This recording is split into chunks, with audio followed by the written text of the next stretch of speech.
From the Green Room Studios at Bates Nursery in Nashville, Tennessee, it's Gardening Inside Out, a podcast with highlights from our Saturday morning live show, answering all your gardening questions, giving you plant advice for any space in your life. Let's start the show.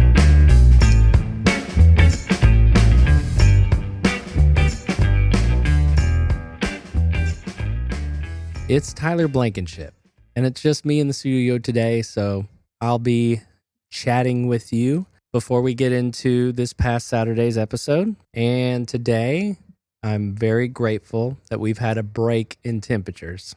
Obviously, the past couple of weeks have been really scorching, and it's nice to see something somewhat normal, or maybe a little bit less than normal. And I'm sure you've been relieved to see the same. And even as we speak, there's even some rain coming through.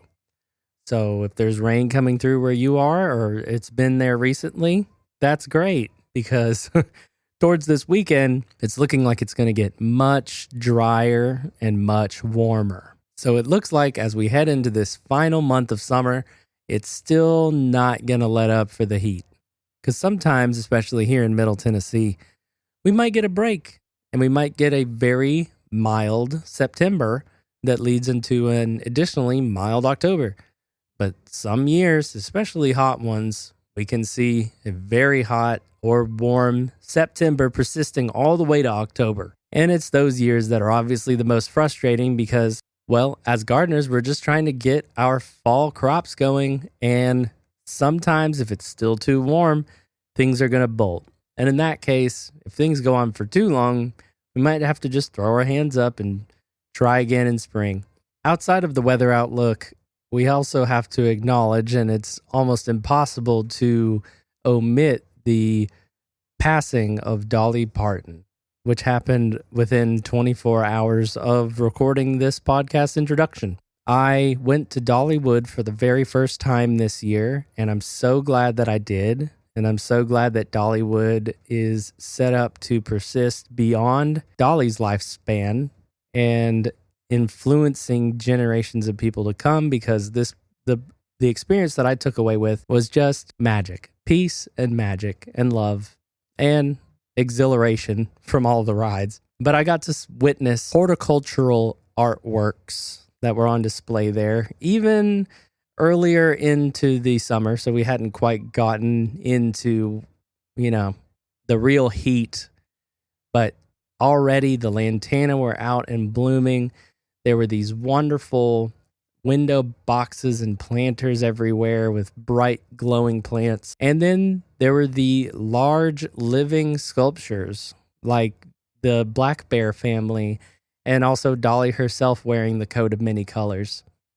So I encourage you, in her honor and legacy, if you haven't been, you should go out to Dollywood and just take in the beauty that her team has helped craft there, and also support some of the live living craftspeople that she has there doing really cool blacksmithing and weaving and all kinds of great arts, folk arts that can be celebrated. And of course, if you can't make it out to Dollywood, you should definitely make a donation to her Imagination Library, which has offered over 325 million books for children, all free.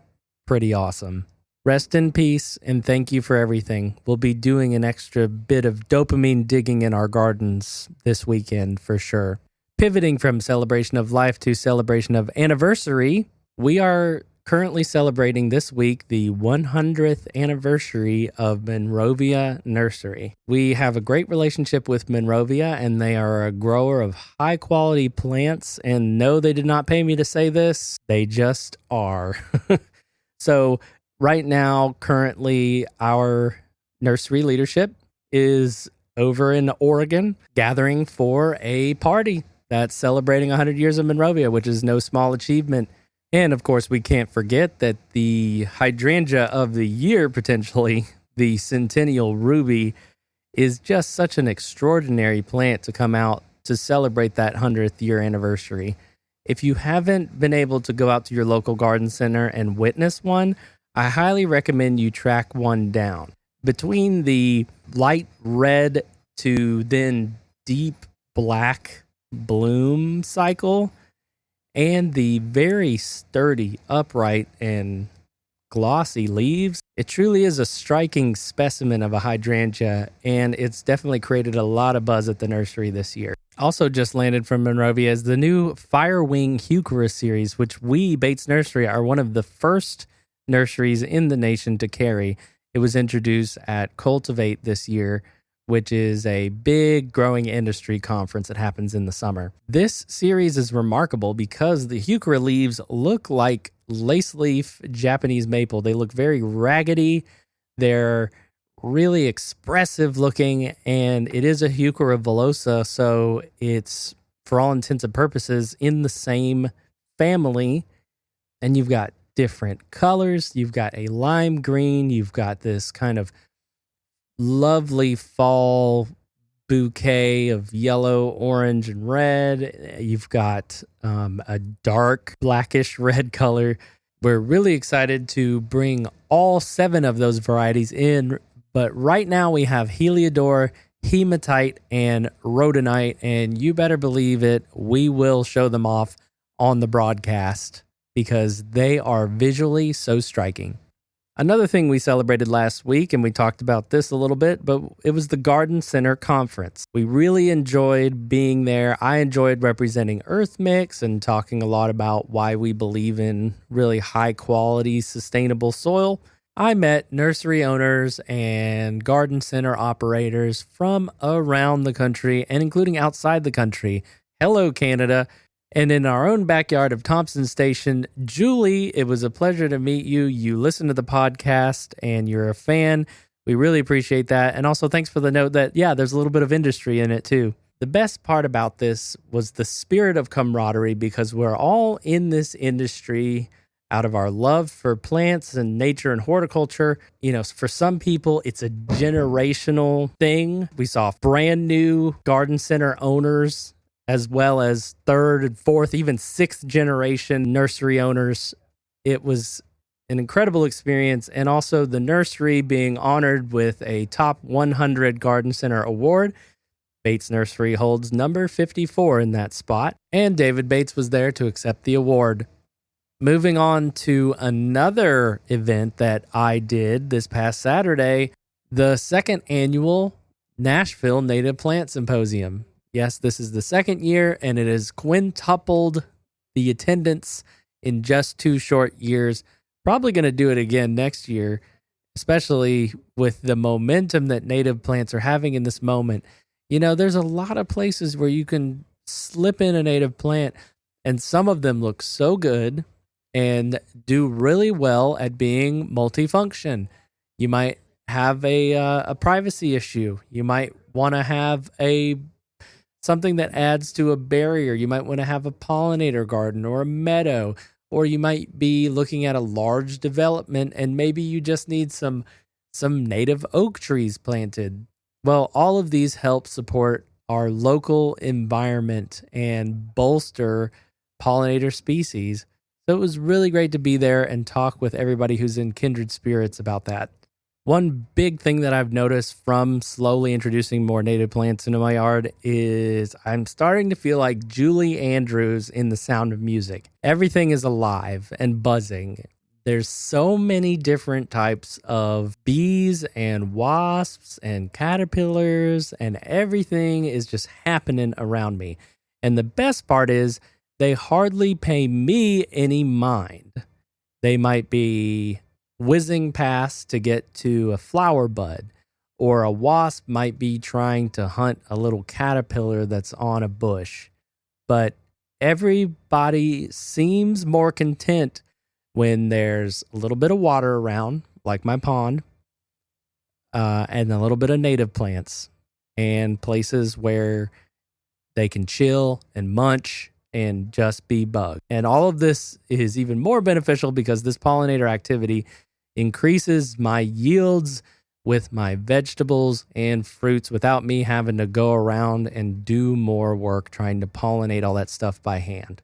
I'm really enjoying this new woven web of native plants. We are going to continue on this path because they are so beneficial. It's undeniable. One more thing worth celebrating is the official arrival of our fall annuals. And yes, it's probably still too early, but yes, we also have them, and that's important too.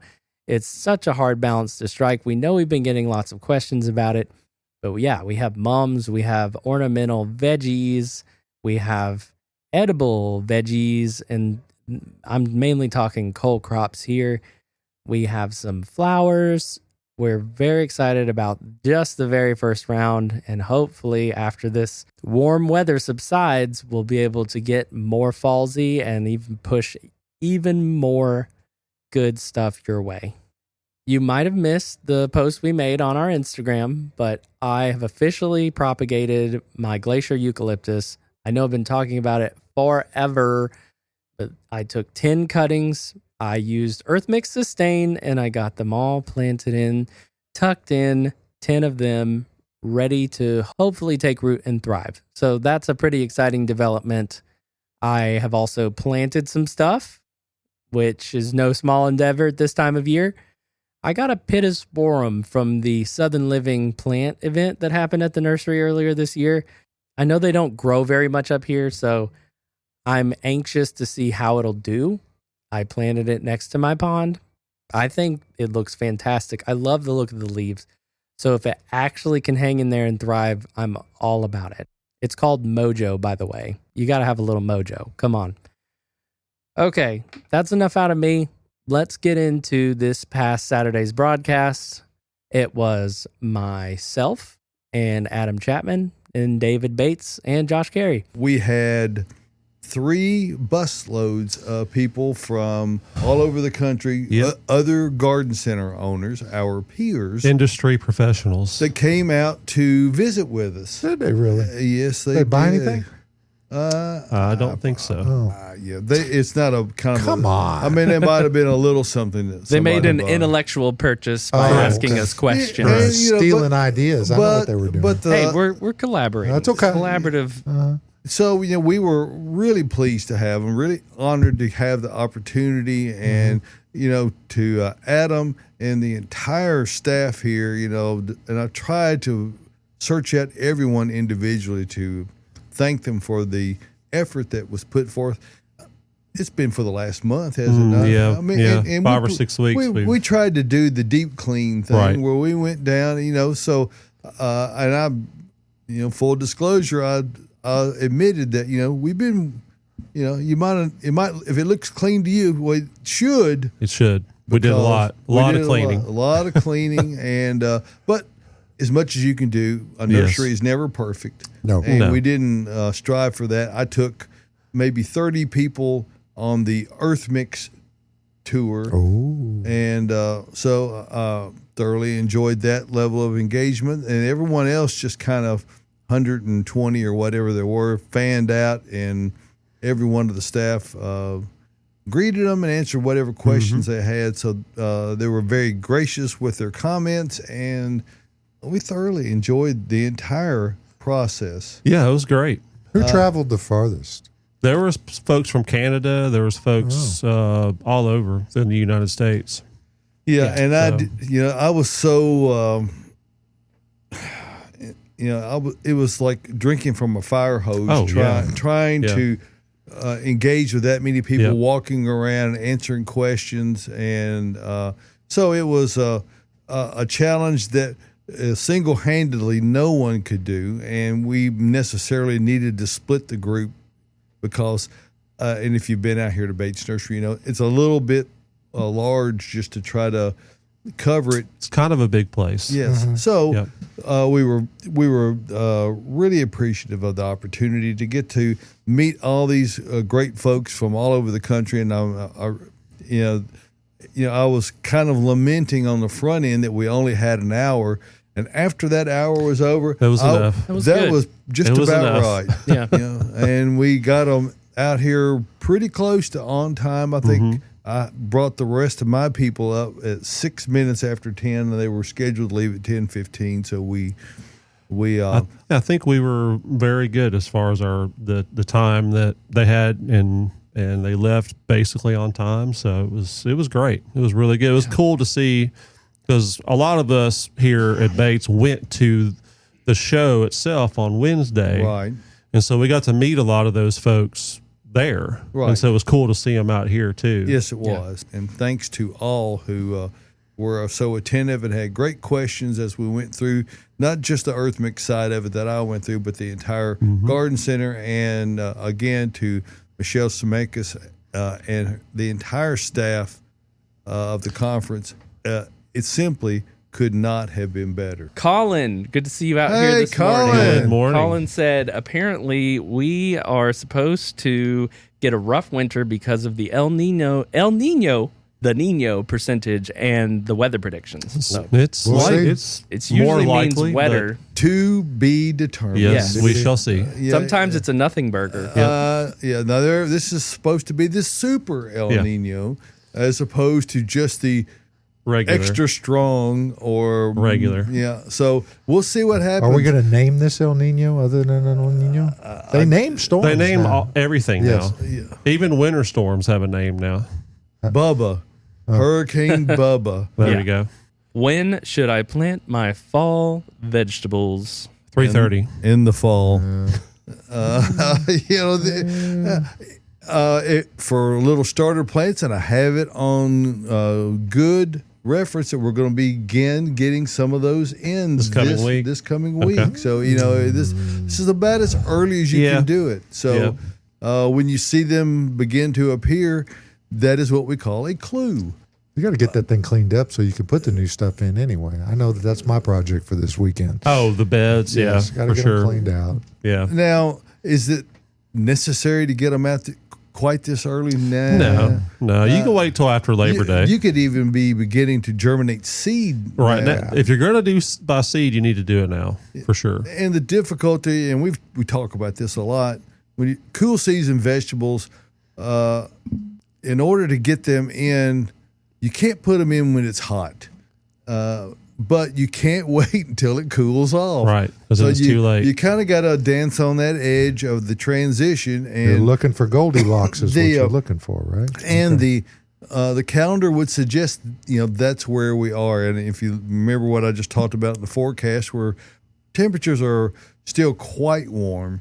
But if you wait until they get comfortably, you're going to get a lot of growth, but you might not ever get anything to produce out of them. Things like lettuce are very easy. They're vegetative totally. There's nothing else to pick but just the leaves. But if you're going to go for broccoli or Brussels sprouts or cauliflower, all of those, you got to be a little ahead of the curve. And you got to have a little luck too. You got to need some luck. If it's I was looking at so I think it was Channel 5 that posted the average number of 90-degree days is 48 or 49 here. Mm-hmm. And 2019, I don't know if you remember this, but we had 99. Yeah. It was 90-something degrees at the beginning of October that year. I remember. And so you got to hope that doesn't happen if you're, putting in your cool season stuff. Yeah, so, but how are you going to know? Can't. You just don't know how severe will El Nino be. We don't know. Right. El Guapo. There's a lot of internet chatter about it. There's no shortage of that, and more will be revealed. Well, what is it that a friend of yours always said? Don't let fear and common sense get in the way. Right. So if you're gonna, and that's just another way of saying if you wait for hold my beer, everything's to get perfect before you do something. Well, and as gardeners, that is a common trait. You don't wait until you have absolute assurity to do things.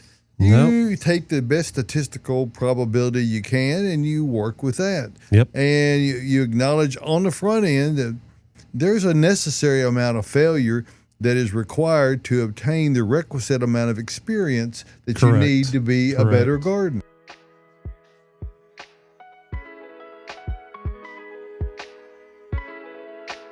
It's never a bad time of year to add earth mix to your garden. Earth Mix garden products are sustainably sourced, living soils and amendments crafted to give you the best success for your gardening efforts. Establishing a raised bed? Use Garden Premium Topsoil Blend for an excellent performing growing medium for flowers and vegetables. Amend your gardens with their supernatural compost, with all the nutrients needed to recharge existing soils. For houseplants, their Proganics Indoor Grow Mix is a fantastic potting medium that will feed for up to 6 months without the need for additional fertilizer. Earth Mix is sold only at independent garden centers, so head over to earthmix.net/find earthmix to locate one near you. Success begins at the ground level when you use Earth Mix garden products.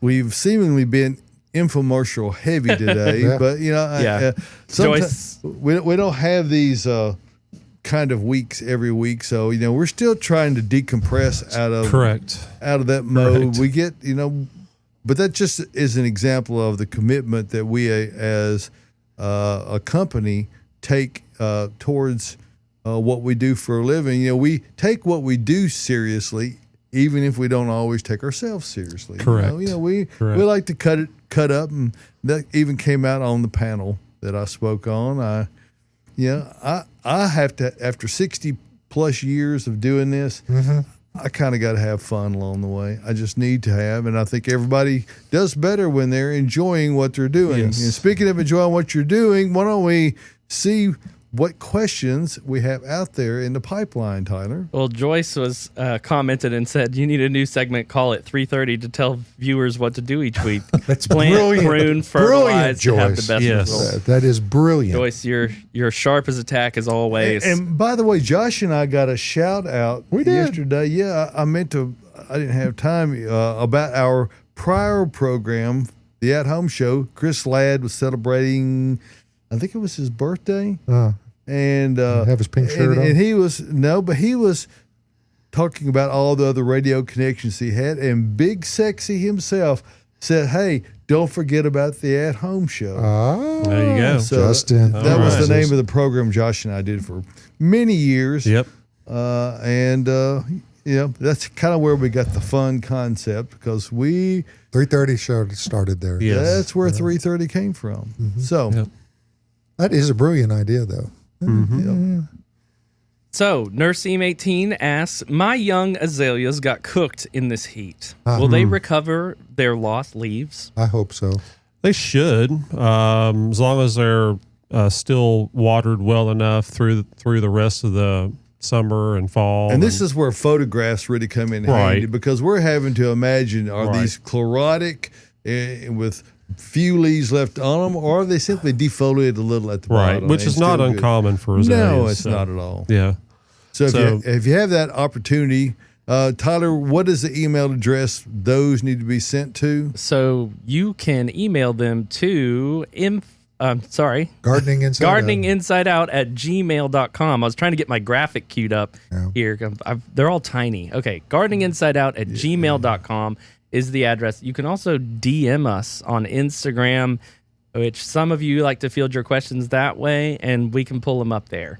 So, okay. And But we're doing the show right now, so send those ahead of time. That's right. Yes. It's, anytime the week leading up to the show, and I will get them plugged in. And we've had a lot of concerns because of this heat. People who have planted things within the past 2 or 3 months are seeing some drought or dryness issues, and you got to pay attention to things. Like, I spoke with a guest yesterday. She showed me some photos of some Hinoki cypress that she had planted. She said they only get morning sun. They and I'm like, okay, this is weird, but they're looking like they're just going dry, and one's completely brown, one's on its way out. And then I said, is there an overhang where you planted these next to your home? She said, well, yes, it's actually, there's a partial overhang. And I'm like, but she was like, we've been getting plenty of rain. Yeah. But I'm like, is it directly getting to this plant? It sounds like it's not, and you just planted it, so you got to water. Yeah, and to your point precisely, is that one of the biggest mistakes that we can make as gardeners is assuming that a plant that's been in the ground for a number of years, well, it's good. Right. I don't have to water it anymore. Right. And it's not true. No, particularly with a lot of those Chamaecyparis and particularly arborvitaes are fairly shallow rooted. So even if they are established, like my green giants that are 20 years old now, this time of year, I'm always making sure that the rainfall, I just got almost inch and a half Thursday morning. So you're good. I'm good, so.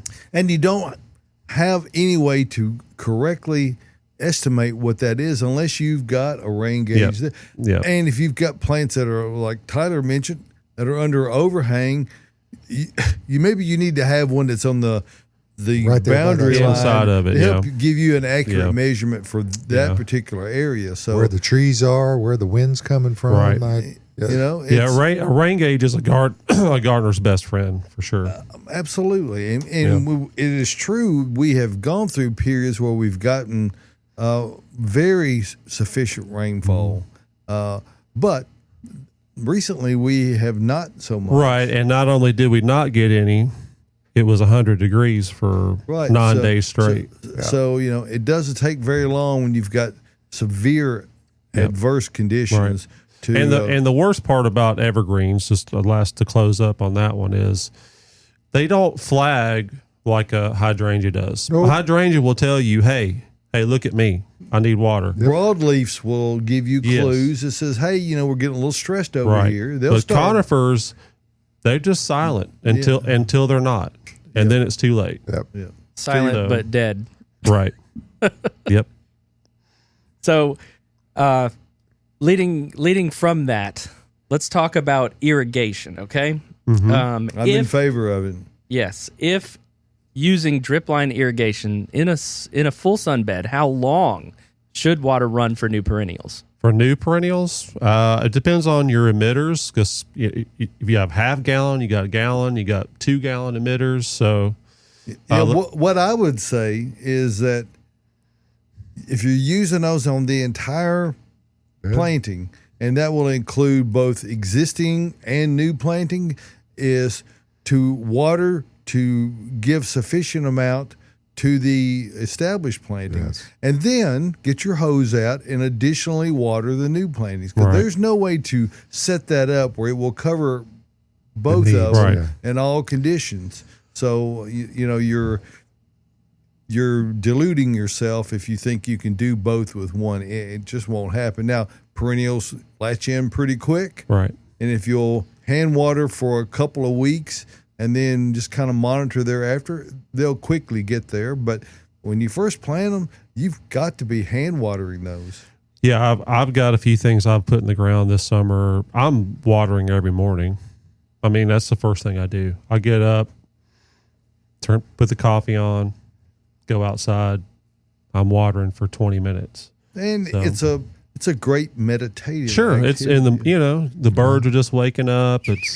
It's cool. Even when it's 100 degrees outside, at that point it's 75 or 74 degrees. So but I'm a morning person. Not everybody's a morning person. I think that's kind of inherent within the industry that we're in. You kind of need to be a morning person because somebody's got to get up. I ain't going out there. I've been out in it all day long. It's a nice time of day to work too. Yeah, it is. Garden. And there's what I like most about it is that it is quiet. Mm-hmm. Nobody's calling you. Nope.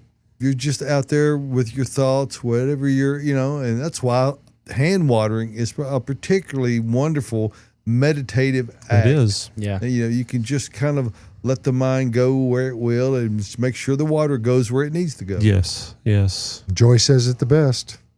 And then stick your finger in the dirt. That's right. Yep.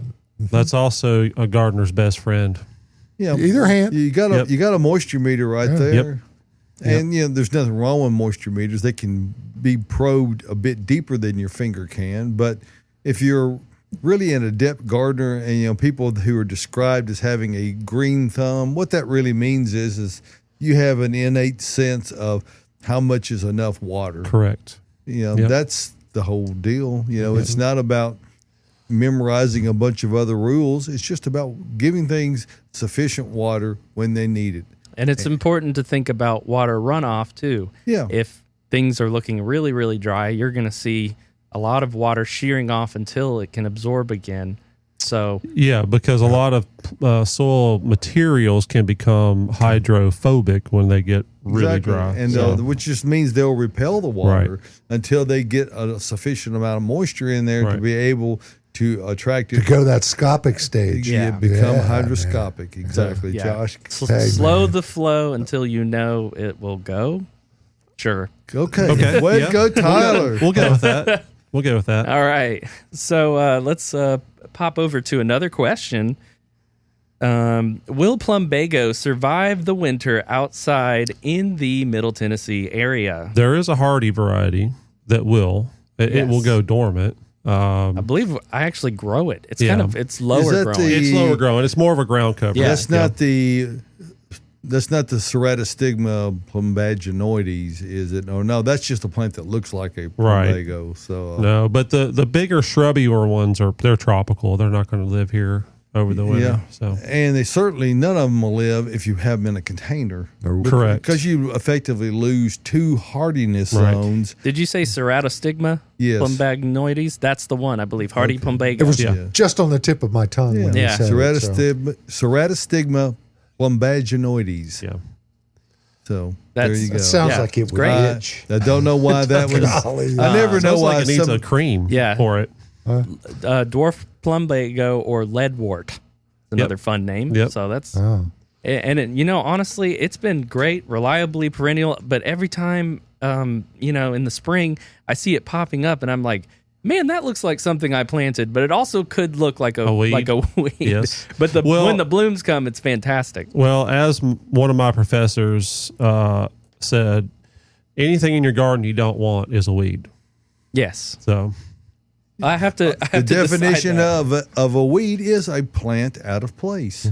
So this one's in place and it's spilled out a little bit around the front of the bed. Just because you bought it at some point in the past doesn't mean it's not still a weed. No, it might become one. It was pleasantly spreading in its area, and then I love how it stays low. Yeah. So then if you've got things like heuchera or a nice fern, then that can reach new heights while your ground's covered up. Additional support for Gardening Inside Out is brought to you by Bates Nursery, a fourth-generation garden center located in Nashville, Tennessee, offering the widest selection of plants and gardening supplies, from large trees to houseplants and seeds to soil. Their knowledgeable staff will assist you with all your gardening needs. Open year-round, minutes from the heart of Nashville in beautiful Whites Creek, Tennessee. Browse their selection online anytime at batesnursery.com. Bates Nursery and Garden Center, beautifying Nashville since 1932.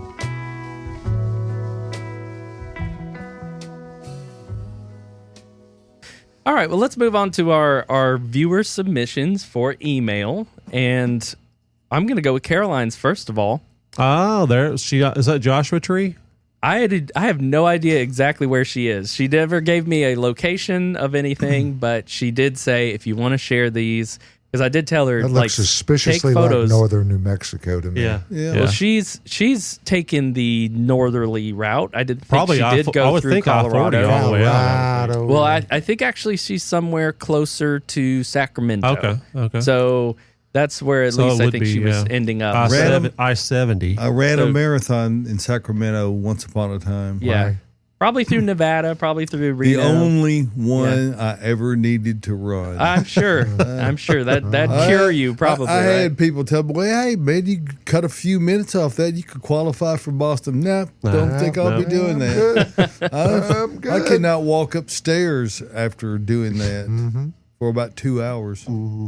And then we've got some photos here. This is from Sheila Faust, talking up her panicle hydrangeas. Looking really good. Thank you for sharing, Sheila. Some of these actually came in during the middle of the show last week, so I'm getting them in now. She did say, I have limelights on each end of the front of my house. They've been there for several years. The one on the north end is just fine, but this year, the one on the south end is not blooming out. Any idea what's going on? Don't know what that would be.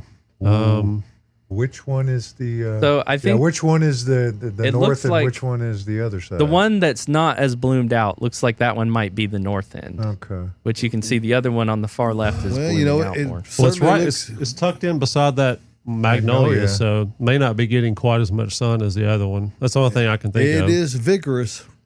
Beyond that, so we've got a corner planting. I see what we're doing. Yeah. Okay. Both of them are tucked in with magnolias, but it looks like one's on less sunny spot. Right. Yep, that would be my guess too. Looks like I see some buds in the very top out Yeah. there. So you're going to get some if they're just a little later developing. Right.